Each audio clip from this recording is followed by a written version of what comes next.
Welcome to the Delingpod, and I know I always say this, but I really am excited about this particular episode. I have managed to track down, I had to come to Madrid to do it, I have managed to track down Dr. Will Happer, who is undoubtedly one of the world's greatest physicists, and he is also a climate skeptic, which means I love him very much, and I'm really excited to finally, so good to meet you.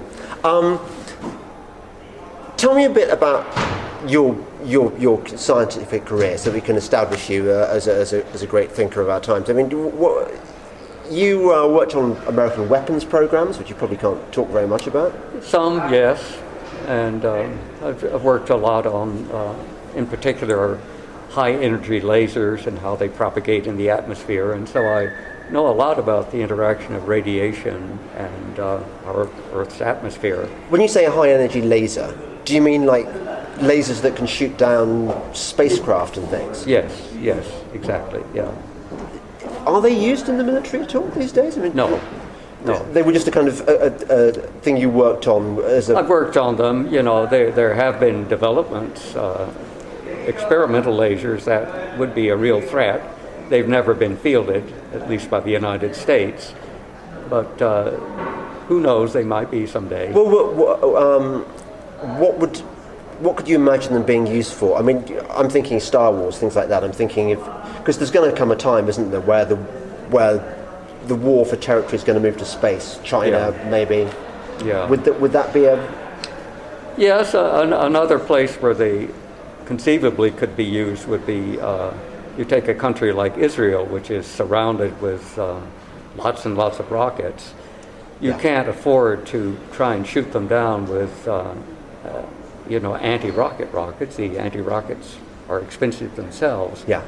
And so it might be a cost-effective way to get defense under the right conditions. Yeah. You have to pray that it's not a cloudy day, right? So there are obvious problems with that is a problem, isn't it? Yeah. Right. Okay. So you really spotted a flaw in the laser thing.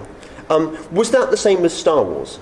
As in as President Reagan's initiative. That's right. That's really how I came to attention of the Washington community. Was in the early days of Star Wars, when they were working on these lasers. They recognized that even if you had a very powerful laser on the ground and aimed it at a incoming warhead, by the time the laser energy got to the warhead, instead of being focused on the warhead, it would be split up into hundreds of little speckles, none of them having enough power to do any damage. Yeah.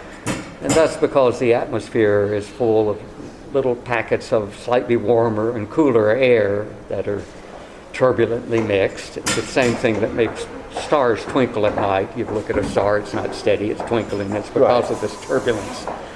I'm learning so much already, yeah, Karen. That's right. So it was known that there was this problem, and it was also known that in astronomy you could solve the problem by looking at a dim star that was close to a very bright one, and you would use the light from the bright star to measure the atmospheric turbulence, and then you could distort the laser mirror or the astronomical telescope mirror in sort of the anti-turbulence way, so that the light would actually focus perfectly, but you had to be able to measure it. And so if the opponent were kind enough to attack us at night in the direction of a bright star, we could get them, Yeah. But, most of the time, is coming from some other direction. There are not many bright stars. So the idea I came up was to make an artificial star using a ground-based laser. So I invented what they call the sodium guide star. And so that was very, very secret for many years. But it worked the first time they turned it on.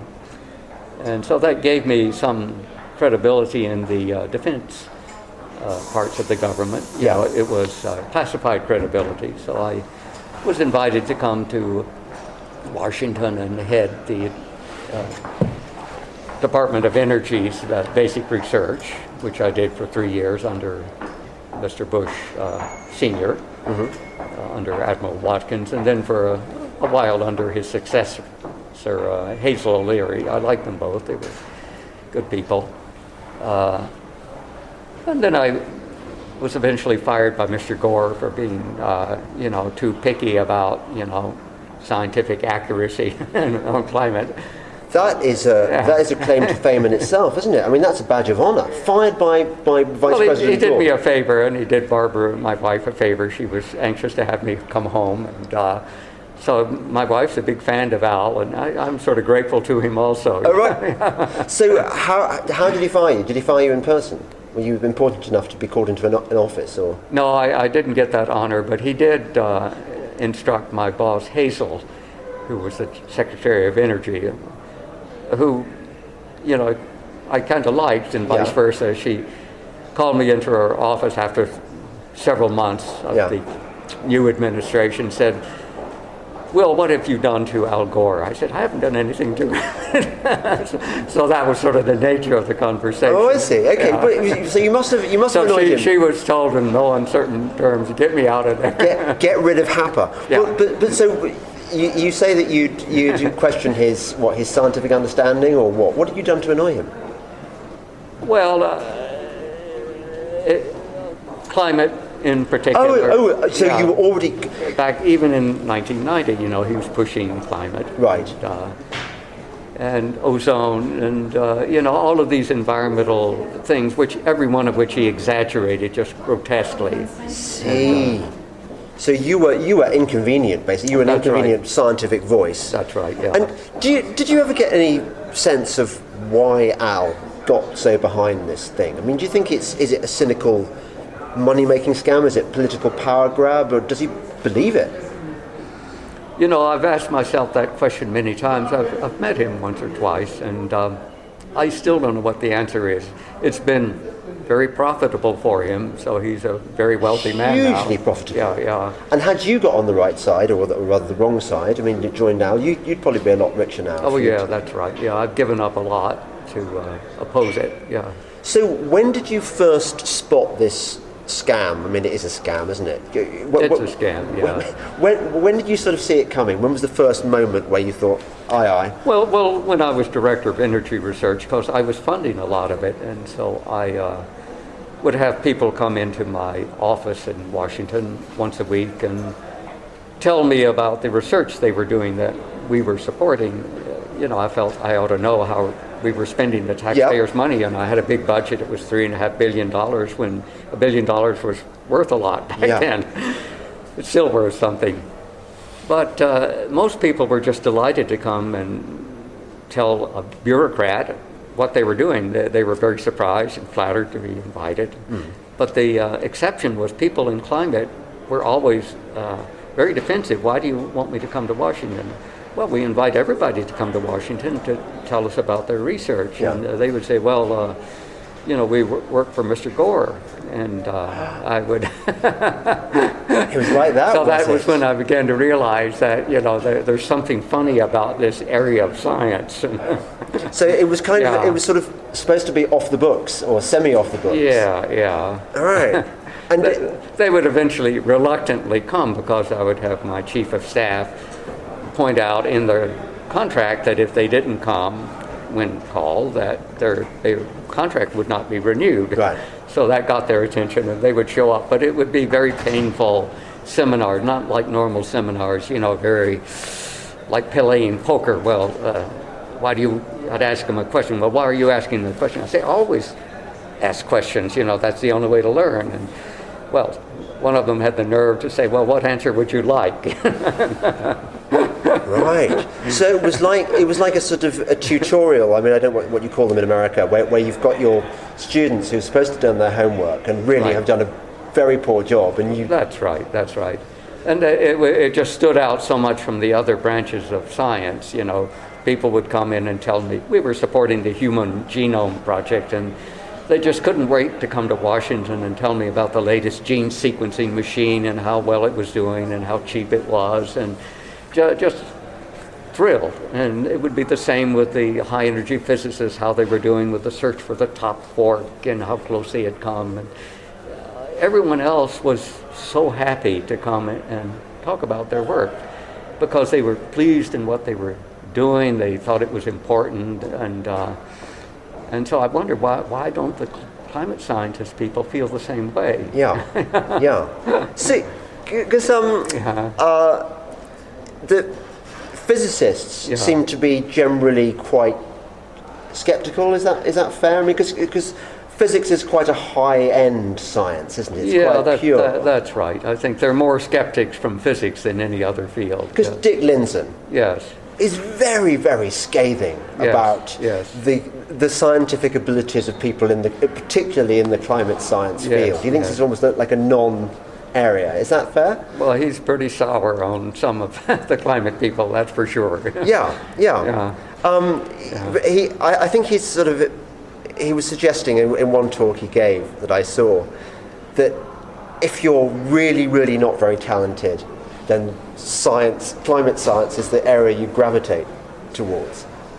Well, yes, and he's right, because there's so much money there that if you're willing to do so-called research that reinforces the narrative, you can get all the money you like, and then you rise rapidly within your university because the university shares some of this through the overhead, and so you're protected. And for example, one of the chief authors of the disgraceful National Climate Assessment that came out last year. Oh, that came out during the Trump administration.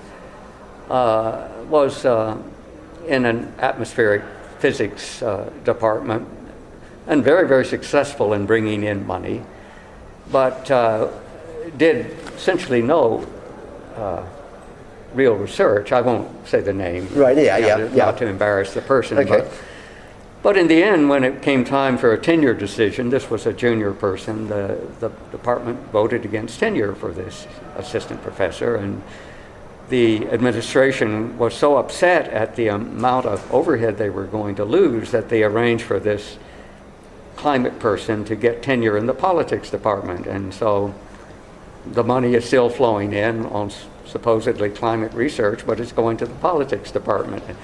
probably more appropriate. Maybe more appropriate. Climate science is really about politics, isn't it? I think it's mostly politics, So a few years ago, I wrote a book called Watermelons, and I didn't really know much about the history of science or anything, or the scientific method.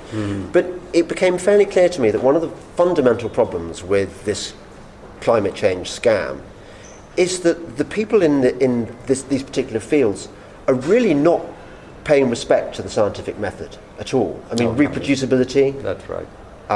What are the other things you'd expect in a scientific method? I mean, well, self-criticism. There's very little self-criticism. Yeah.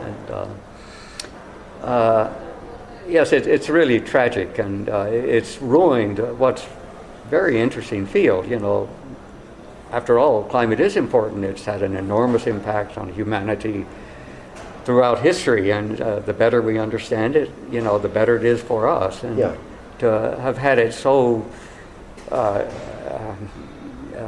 distorted and by all of this money on, show me that climate is a crisis that has to be addressed by political action right away. So that means that the field has been set back for, decades. That's the point that Dick Lindzen makes. I think he's right. Yes, that's another area of the scientific method you've just reminded me of. That your mind should be blank. I mean, when Röntgen discovered X-rays, he was working on something else, I think, wasn't he? That's exactly right, yeah. And you don't, you just go where the evidence takes you rather than deciding what the conclusion is. Right, for example, it's quite clear now that the models are predicting far too much warming. Everyone knows that, even the climate scientists. So for normal science, what you would do then is say, okay, what's wrong with the models? Let me go through my assumptions one by one and see which one might be wrong. Yeah. So rather than doing that, though, the community is busy trying to fudge the data. Well, it's not agreeing with the model. There must be something wrong with the data. Yeah. Well, that's a terrible sign. It's not science, isn't it? Have you heard, by the way, you mentioned normal science. Yeah. Have you heard of this concept of post-normal science? I have, yes. Do you want to give me your thoughts on that? Well, It reminds me a little bit of a remark made by a colleague at Princeton, John Nash, who won the Nobel Prize for inventing game theory and economics. And you probably know the story. There was a movie made of him called Beautiful Mind. And so he was sort of a friend of mine. Yeah. And he was schizophrenic, as came through in the movie. But he just gradually got better and better. By the time I got to know him in the 80s and 90s, he was almost normal. And so when the Swedish Academy decided that, well, maybe he deserves the prize more than most, let's give him the prize, they were a little nervous that if they gave him the prize and it turned out that they'd given the prize to this raving lunatic, that would make them look bad. So they sent a team over to talk to his friends, and so I talked to someone from Sweden about John Nash and said, well, yeah, he looks completely sane to me. I don't think he will embarrass you. No, he'll say what he thinks, but it won't sound crazy. Yeah. So on the day he got the prize, of course, there was lots of publicity, and he was standing there in his office, and there was a reporter, young woman, a little bit like you, and she had a mic, and she sticking it in his mouth, and she says, oh, Dr. Nash, what did you think when you heard and you learned you won the prize? And he looks at her and he says, I thought it was more money.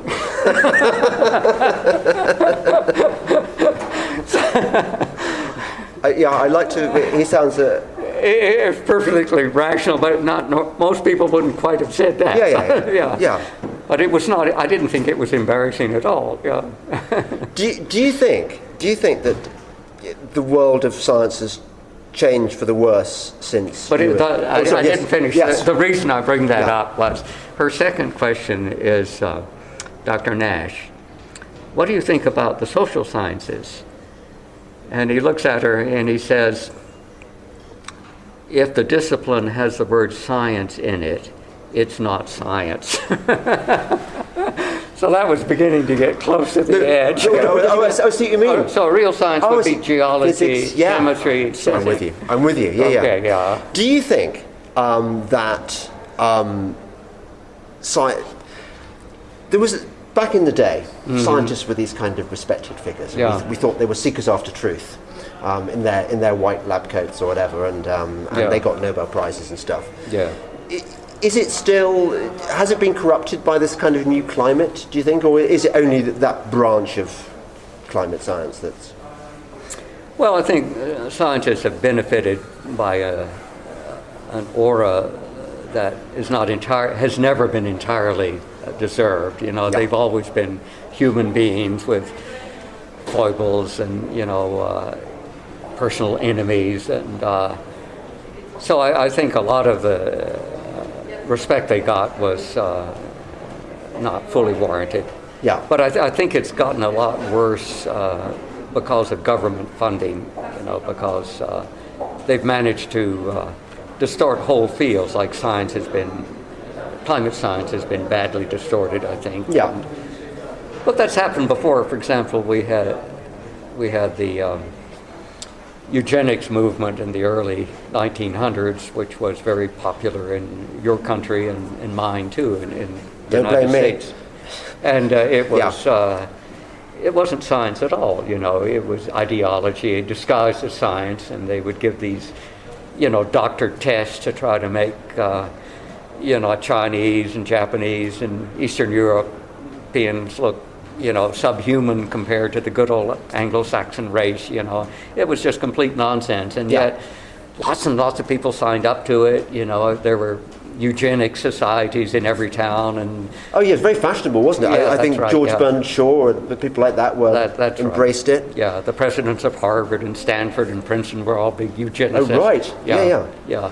And it was not true. It was just phony. Yeah. Right. Yeah. Which is sort of encouraging in that it means that possibly one day this fad could pass. Yeah, the discouraging thing is the thing that made it pass so quickly was its excess use in Nazi Germany. Right. And so I hope we don't need that to get rid of phoniness of climate. There is something of the totalitarian state, isn't there, about the climate science? You think about, Lysenkoism is quite similar, I think. Very similar, yeah.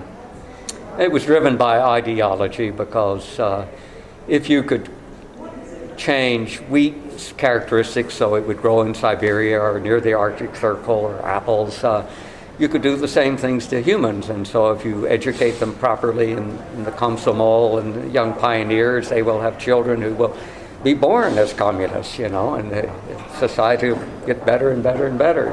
So is that the idea? That was part of the idea. Right. Yeah. I see. Well, you were at Princeton, presumably, at the height of the Cold War. I mean, when communism really was an issue. Yeah.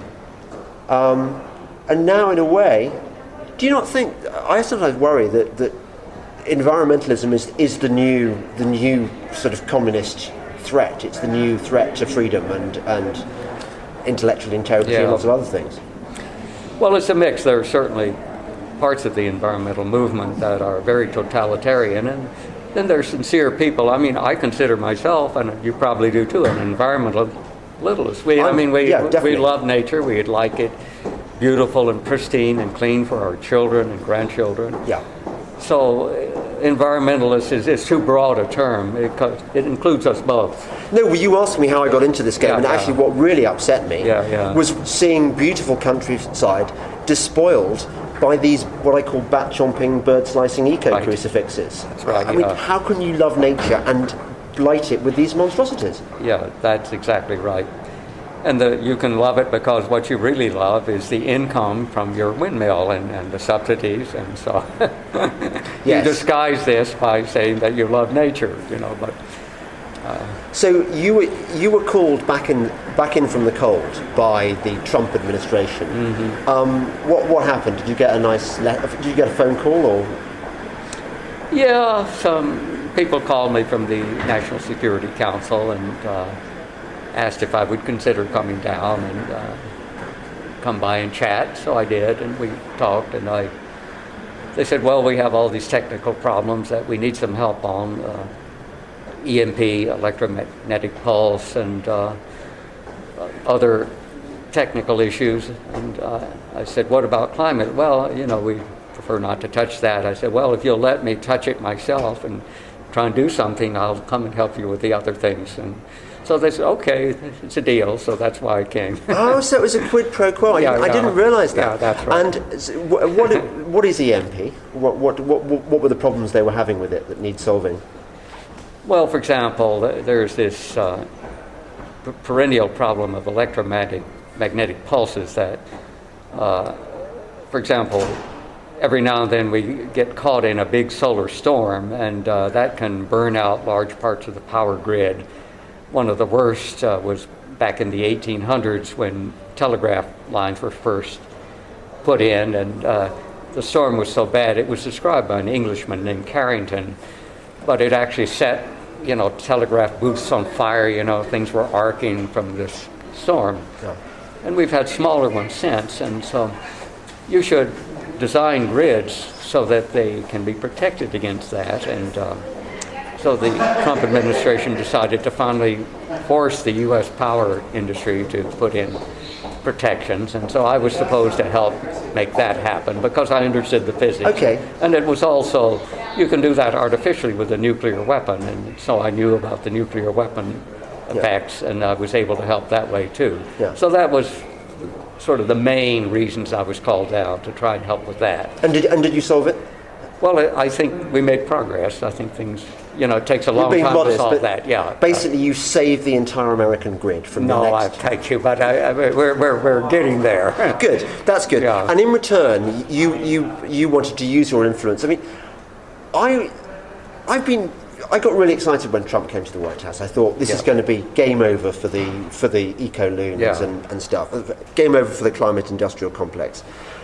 But it seems to be quite schizoid, the White House, in terms of seem to be different factions, some of which are obviously true believers in the great climate scam. That's right. There are a few true believers. There are some opportunists who, and then there are these political realists, realpolitik types who are worried about votes, and so there are very few who really want to take this on. Mr. Trump is one of the exceptions. I think he would be delighted to take it on if he were given free rein, but his advisors are not. Isn't that an exciting thought? Yeah. President Trump unleashed. I mean, well, he's sort of. But I'd love to see that. He's sort of unpredictable, and.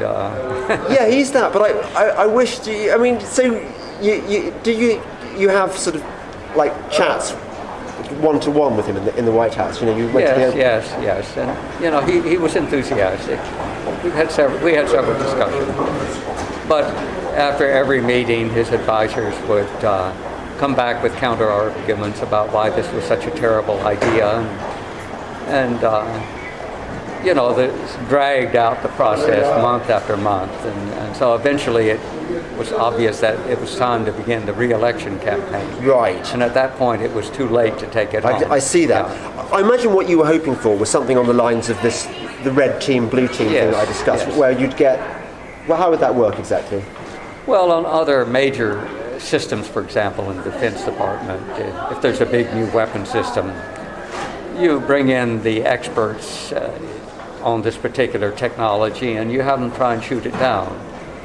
Or, for example, you're designing a new nuclear weapon, and the lead is taken by Los Alamos. You bring in hostile peers from Livermore who did their very best to show that this is a piece of junk, it will never work. And sometimes they find evidence it really is a piece of junk. And if they can't, then you can be very reassured that, okay, this is probably going to be a good investment. Yeah. So it's a very good process. It works like a charm. It saved us, billions of dollars in other areas, and yet here's this area which is going to cost many trillions, and we're unable to do it for climate. Because we daren't even discuss it. That's right. Yeah. So it's really bizarre. Did you find when you were talking to President Trump that he was very quick to understand the points you were making? He understood it. Yeah. He didn't need me to tell him. Right. That's interesting. Yeah. And he had already gone through the same arguments on pulling out of Paris. There was enormous opposition to that within the White House and across Washington, in the Republican Party, not just the Democrats. And, that's frightening, isn't it? Yeah. There are quite a lot of kind of rhino squishes. Yeah, well, whatever you call them. Whatever. Yeah.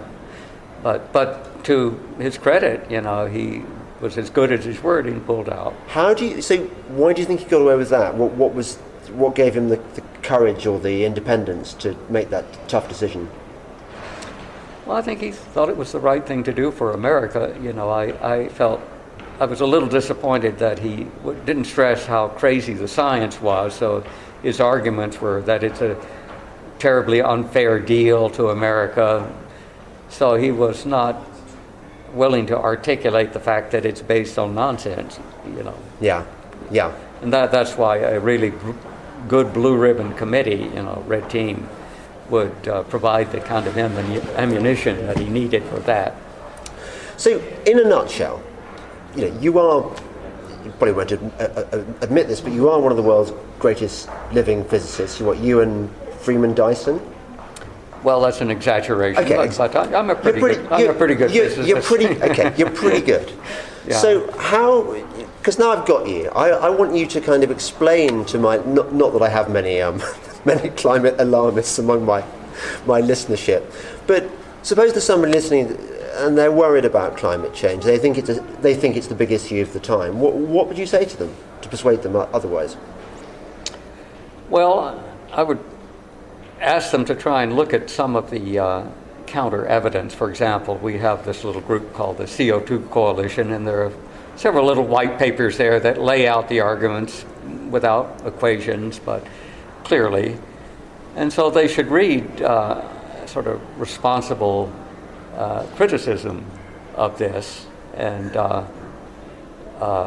so one of the CO2 Coalition white papers is Think for Yourself. It's a white paper, and people have a hard time thinking for themselves. So if you think for yourself, most people I know who think for themselves, when they start digging into this, they come over to our side. Yeah. But CO2 is it anyway dangerous? Is it? Of course not. I mean, you and I are sitting here breathing out huge amounts of CO2, and our lungs have got 40, 50,000 parts per million CO2 compared to only 400 out in the air. So, and it's absolutely essential. The reason you get sick from hyperventilating is because you have too little CO2 in your body, right? So CO2 is essential for proper functioning of animals, and breathing reflex is controlled by CO2. If you have too little CO2, then you stop breathing, and you can die. Yes, yes. So CO2, and it's very, very good for plants. It's almost never been at low levels the way it is today over geological history. So we're on a historic We're low. in a famine with respect to CO2. So the idea that adding CO2 is in some way harmful, it's just baffling. If you look at the science, it's not at all harmful. It's actually good for the world. And am I right in thinking, I sometimes say this very confidently, but there is no evidence, is there, other than computer models, that CO2 is driving catastrophic climate change? There's no evidence at all. No, anywhere. I mean, even the measured climate change, climate always changes, but the rates of warming are a third of what was predicted by the first IPCC models, and no one knows how much of that one-third is still natural, because we're coming out of an ice age, little ice age, I should say, that ended around 1800. And you can see that very, very clearly where there are glaciers, because glaciers started to recede around 1800, 1790. It's very striking in Alaska, where many of the coastal glaciers were charted by Vancouver, in particular Glacier Bay. So if you ever get a chance to visit Glacier Bay, you'll learn a lot about climate just looking at how the ice has receded. But the ice began to melt by 1790, and by 1880, most of the ice in that bay was gone. The entire glacier was gone, and there was almost no increase in CO2 by 1880. So it has been warming, but the warming began long before there was any increase in CO2, and we don't know how much of the current warming is still part of that natural, rebound from the little ice age. Do we even know how much anthropogenic CO2 is contributing to climate change? Well, you can estimate it. Most people, and I'm in that camp, feel that it's on the order of 1 degree centigrade warming if you double CO2. It might be 1.3. Might be 0.8, but of that order. But that's not enough to worry people very much, and so they've invented all of these positive feedback mechanisms that a little direct warming from CO2 will be greatly amplified, and the villain is supposed to be water, vapor, and clouds. But there's no real good evidence that that's happening. In fact, there's a lot of counter evidence it's probably not happening. Right. Yeah. Well, I feel that you've covered that subject nicely now. I can't imagine anyone listening to this podcast will ever again think that CO2 is the primary driver of climate change. Well, you get lots of propaganda, so... Yeah, you do. So how are we going to win this one? Well, one thing that would help a lot is for Mother Nature to continue to not warm. Yeah. And every additional year with very, very modest warming compared to predictions makes it harder. And I think that's why there's this increasing hysteria, it's global warming, it's climate change, it's climate crisis, it's climate emergency. People are getting very nervous on the cult side that people are losing interest. They can sort of see, you go outdoors here, you see the beautiful mountains to the north of us, all snow covered here in Spain, you know. Yeah. Why are they still covered with snow this winter? Wasn't the snow supposed to be a thing of the past? And, I read that in the Independent. Yeah, you did as well. Yeah, exactly. Yeah. By the way, before we go, just one thing. Do you know anything about ocean acidification? I do. I know a lot. Because I've got this theory that they invented ocean acidification as a kind of fallback position. Yes, I agree with you. But I think you're quite aware that the ocean is fairly alkaline. You know, pH is 8 if you're a chemist, plus or minus a few tenths of a pH unit. And if it weren't for the CO2, the pH of the ocean would be, you know, about 13.5, which is like household ammonia. You know, so we need to be grateful to CO2 dissolved in the ocean for making it livable creatures. You know? I hadn't heard that argument before. So ocean acidification, as it's known, it's actually a good thing. It's a good thing. The fish love it. Right. And if you double CO2, you might be able to drop the pH to, I don't know, 7.8. But the ocean is very insensitive to the amount of CO2 in the atmosphere. And you already know that's true because if you look at the CO2 levels in the past when they've been 2 times, 5 times, 10 times now, the ocean was teeming with life. When its pH was a little bit lower, you know, it got down to maybe 7.6 on the average. But the other thing people don't realize is that the pH in the ocean, I'm sorry to keep using pH units, but that's what... No, we actually, do you know what? We all did it at school. Good. I know about pH 7. pH 7 is neutral. Okay, so... Yeah. So if you look at the ocean today, the pH varies from maybe 7.5 at depth to, you know, 8.3, you know, and the surface of the Red Sea, you know, it varies all over the place, and even between day and night it fluctuates up and down by 0.2, 0.3 pH units. So the natural variations of pH in the ocean are much, much bigger than anything you would get from doubling CO2. So it's a non-issue. Right. Yeah. So I'm so glad that we've got you being evil on 2 issues there. You're saying that CO2 is great for the planet, makes it green, and you're pro-ocean acidification.